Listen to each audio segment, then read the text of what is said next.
తాకట్లో ఉన్న మీ బంగారాన్ని విడిపించి ఆ రోజు ఆన్లైన్ రేటుకి కొంటాం. Sharma gold company. నమస్తే, వెల్కమ్ టు సుమన్ టీవీ. నేను మానస. ఈరోజు మనతో పాటు ఉన్నారు జ్యోతిష్య రత్న, జ్యోతిష్య చక్ర వైభవ నిపుణ డాక్టర్ రాళ్లపల్లి రవికుమార్ గారు. వారితో మాట్లాడదాము. ఈ మాసం రాశి ఫలాలు ఏ విధంగా ఉన్నాయో వారిని అడిగి తెలుసుకుందాం. గురుగారు నమస్కారం అండి. నమస్కారం. గురుగారు, ద్వాదశ రాశుల్లో నవగ్రహాలు ఈ మాసం అంతా కూడా ఏ స్థానాల్లో ఉన్నాయో ముందుగా తెలియచేయండి. తప్పకుండా. శరదిందు సమాకారే పరబ్రహ్మ స్వరూపిణి వాసరాపీఠ నిలయే సరస్వతి నమస్తుతే. సుమన్ టీవీ ప్రేక్షకులకి నమస్కారం. ఈ నెల అంటే మే నెల ద్వాదశ రాశుల ఫలితాలు తెలుసుకునే ముందు ద్వాదశ రాశుల్లో నవగ్రహాలు ఎక్కడ ఉన్నాయో తెలుసుకుందాం. ముందుగా సూర్యుడు వచ్చేసి మనకి 15 మే దాకా ఉచ్చస్థానమైన మేషంలో ఉంటారు. 16 మే నుంచి మనకి వృషభ రాశిలోకి వెళ్తారు. అలాగే కుజుడు వచ్చి మనకి నీచ స్థానమైన కర్కాటక రాశిలో ఉంటాడు ఈ నెలలు కూడా.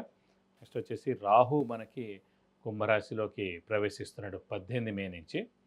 అలాగే కేతు కూడా 18 మే నుంచి మనకి సింహరాశిలోకి ప్రవేశిస్తున్నాడు.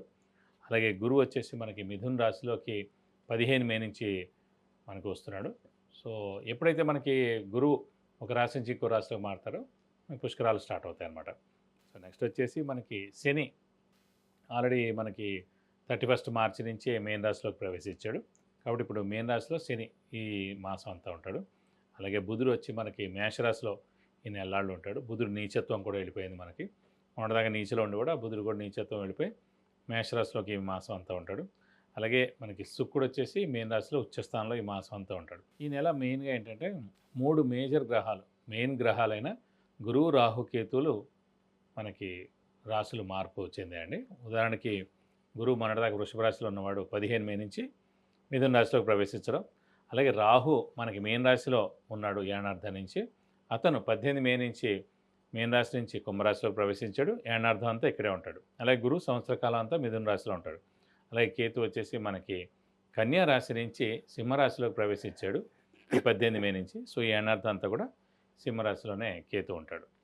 ఇవ్వండి ద్వాదశ రాశుల్లో మనకి నవగ్రహాలు ఈ మాసం అంతా ఇక్కడ ఈ స్థానాల్లో ఉంటాయి. గురుగారు, వృశ్చిక రాశి వాళ్ళకి ఈ మాసం అంతా కూడా ఏ విధంగా ఉంది గ్రహస్థితి తెలియచేయండి. తప్పకుండా. వృశ్చిక రాశి అనగా మనకి విశాఖ 4వ పాదం, అనురాధ 1, 2, 3, 4 పాదాలు, జ్యేష్ఠ 1, 2, 3, 4 పాదాలు. ఈ నక్షత్రాల సమూహం అంతా మనకి వృశ్చిక రాశిలోకి వస్తుంది. ఈ రాశి వారికి ప్రస్తుతం గురుబలం తక్కువగా ఉంది. ఎందుకంటే గురువు అష్టమ స్థానంలో ఉన్నాడు.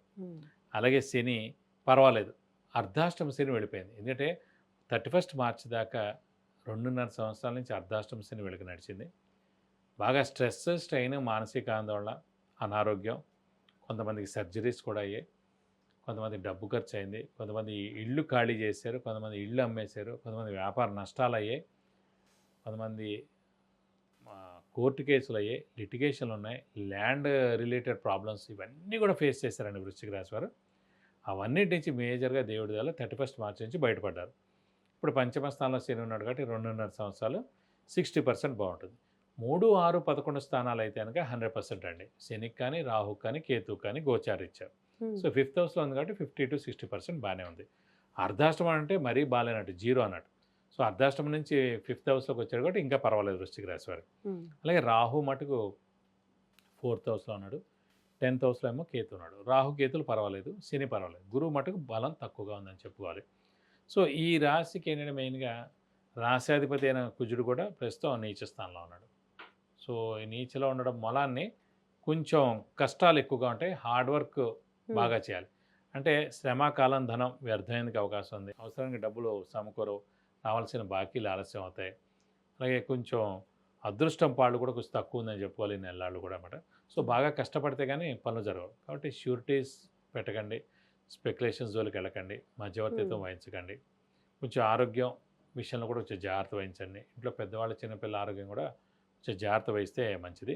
అలాగే అష్టమ స్థానంలో గురువు ఉన్నందుకు ఏంటంటే విద్యార్థులకు సువర్ణ అవకాశం. ఎందుకంటే ఎప్పుడైతే మన జాతకంలో చూస్తామో లగ్నం నుంచి అష్టమ స్థానంలో గురువు ఉన్నవాళ్ళు తల్లిదండ్రులు దూరంగా ఉండడం, విద్య నిమిత్తం, మెయిన్గా ఉద్యోగ నిమిత్తం.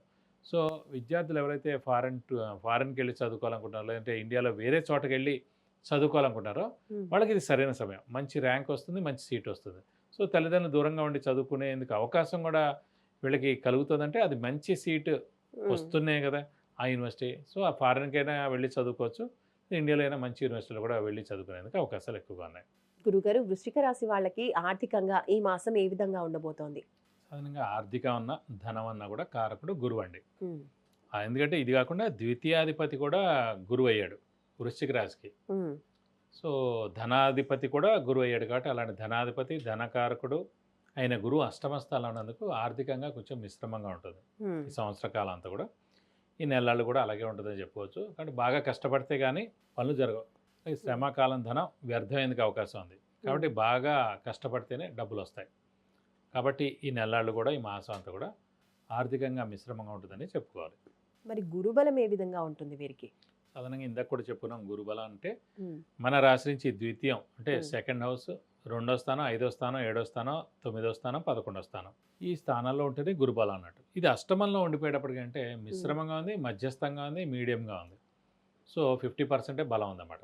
సో దీని వల్లనే అన్ని పనులు డిలే అయిపోవడం, మెయిన్గా ధనకారకుడు, సంతాన కారకుడు, బ్రదర్స్ కారకుడు, దైవబలాన్ని కారకుడు, ఇవన్నీ కూడా గురువే అండి. అలాంటి గురువు అష్టమంలో ఉండేప్పటికీ ఉమ్, అన్ని పనులు డిలే అయిపోవడం, ఎప్పుడైనా ఖర్చు అయిపోవడం, నేమ్ అండ్ ఫేమ్ మనం అనుకున్నంత రాకపోవడం, అప్పుడు మన పేరు కూడా పోతూ ఉండడం, సో ఇదివరకు ఉన్న గుర్తింపు ఇప్పుడు లేకపోవడం, ఇలాంటివన్నీ జరుగుతుంటాయి అన్నమాట. ఇవన్నీ కూడా ఒక సంవత్సర కాలం. మళ్ళీ భాగ్యస్థానంలోకి తర్వాత వస్తారు కూడా అప్పుడు చాలా బాగుంటుంది. సో కాబట్టి ఇప్పుడు గురుబలం మటుకు తక్కువగా ఉందని చెప్పుకోవాలి. మరి వృశ్చిక రాశి వాళ్ళు ఏ పరిహారాలు పాటిస్తే ఈ మాసం అంతా కూడా వాళ్ళకి బాగుంటుందంటారు? మెయిన్ మనకి గురువే ఇంపార్టెంట్ కాబట్టి, గురువే అష్టమంలో ఉన్నాడు కాబట్టి ఉమ్, ఖచ్చితంగా దత్తాత్రేయ స్వామిని ఎక్కువగా ఆరాధించడం, ప్రతిరోజు దత్తాత్రేయ స్వామి అష్టోత్తరం చదువుకుంటే మంచిది. అలాగే వీలైతే కనుక ప్రతి గురువారం దత్తాత్రేయ స్వామి టెంపుల్కి వెళ్ళి 40 ప్రదక్షిణాలు చేస్తే మంచిది. అభిషేకం కానీ అర్చన కానీ చేస్తే కూడా చాలా మంచిది. అలాగే వీలైతే గానగాపూర్కి వెళ్ళి పౌర్ణమి కానివ్వండి, అంటే అమావాస్య రోజు కానివ్వండి, అలాగే వీలైతే అది గురువారం అయితే మరీ మంచిది కూడా, వీలైతే అలా వెళ్ళి ఆయన దర్శనం చేసుకుని అక్కడ ఒక నిద్ర చేస్తే కూడా చాలా మంచిది. అలాగే 40 ప్రదక్షిణాలు కూడా చేస్తే చాలా మంచిది. అక్కడ ఏమైనా అర్చన కానీ అభిషేకం కానీ ఏమైనా చేస్తే కూడా ఇంకా చాలా బాగుంటుందని చెప్పుకోవాలి. విద్య, ఉద్యోగం, వ్యాపారం, వాహన యోగం, గృహ యోగం, ఇంకా ఇలాంటి ఎన్నో విషయాలకు సంబంధించి మీరు గురుగారి నుంచి అపాయింట్మెంట్ ద్వారా తెలుసుకోవాలి అనుకుంటే స్క్రోల్ అవుతున్న నంబర్కి కాంటాక్ట్ చేయండి. వృశ్చిక రాశి వాళ్ళ రాశి ఫలితాలు ఈ మాసంలో తెలియజేసినందుకు ధన్యవాదాలు గురుగారు. నమస్కారం.